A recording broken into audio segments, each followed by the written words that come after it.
उसने माननीय रेखा गुप्ता जी को बहुत देर तक जमीन पर गिरा कर रखा और ये बात भी स्पष्ट है कि वो केवल हमले के पर्पज से ही आया था। आपकी आवाज को सुनने आ रही है प्रभात खबर इलेक्शन एक्सप्रेस। देखते रहिए Prabhat Khabar election express. Tihar jail के महानिदेशक और 1992 बैच के आईपीएस अधिकारी सतीश गोलचा को राष्ट्रीय राजधानी का नया पुलिस कमिश्नर नियुक्त किया गया है। गोलचा की यह नियुक्ति ऐसे समय में हुई है जब ठीक एक दिन पहले ही दिल्ली की सुरक्षा व्यवस्था पर गंभीर सवाल खड़े हुए। बुधवार को मुख्यमंत्री रेखा गुप्ता के सरकारी आवास पर जन सुनवाई के दौरान एक शख्स ने उन पर हमला कर दिया था, जिसके बाद राजधानी की सुरक्षा को लेकर चिंता बढ़ गई थी। अब सवाल है कि कौन है सतीश गोलचा। गोलचा दिल्ली पुलिस के लिए कोई नया चेहरा नहीं है। वे राजधानी में डीसीपी, ज्वाइंट सीपी और स्पेशल सीपी जैसे कई महत्वपूर्ण पदों पर अपनी सेवाएं दे चुके हैं। खास तौर पर उत्तर पूर्वी दिल्ली में हुए दंगों के समय उन्होंने लॉ एंड ऑर्डर के प्रभारी के तौर पर अहम भूमिका निभाई थी।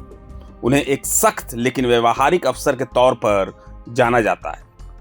सतीश गोलचा आईपीएस एसबी के सिंह की जगह लेंगे, जो अब दिल्ली पुलिस कमिश्नर का एडिशनल चार्ज संभालेंगे।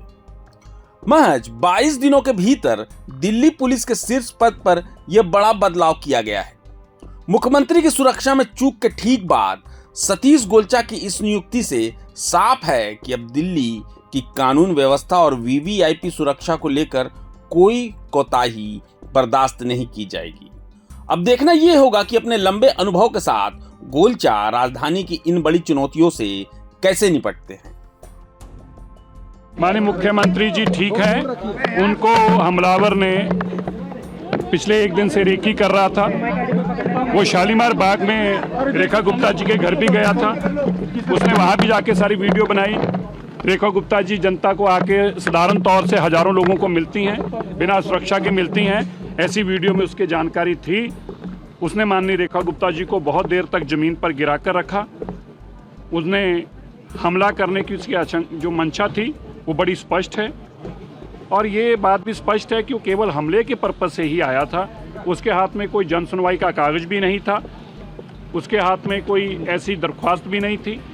और क्योंकि उसके मोबाइल से पुरानी वीडियो मिली हैं कल की, जो जब वो वहाँ पर शालीमार बाग गया है, और यहाँ की वीडियो भी मिली है, इससे बहुत बात स्पष्ट होती है कि मकसद जो था वो हमला ही था।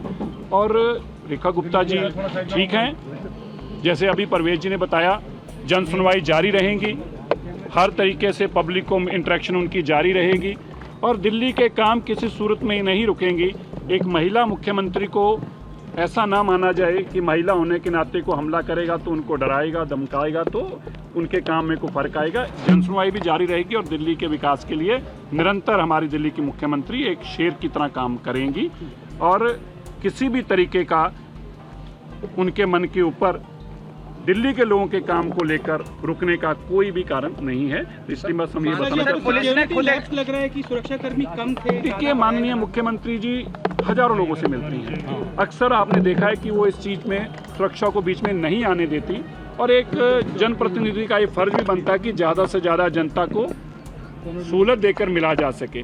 माननीय मुख्यमंत्री जी की यही कारण मुझे लगता है कि उसके ध्यान में था कि हजारों लोगों को मिलती हैं, बिना किसी सुरक्षा के मिलती हैं, इसी का उसने लाभ उठाने की कोशिश की। मानसिक स्थिति क्या है अभी मुख्यमंत्री की, क्या कह रही हैं आप? बिल्कुल मानसिक तौर पर वो बिल्कुल ठीक हैं और उनको मन में दिल्ली की सेवा के प्रति अच्छे भाव भी हैं और दृढ़ निश्चय के साथ वो अपनी सेवा में करेंगी। वो अपने निश्चय से और अपनी दिल्ली की सेवा के प्रति किसी तरीके से भी निडोल हैं, बिल्कुल नहीं डोल। प्रभातखबर.com, विश्वास वही, रफ्तार नहीं।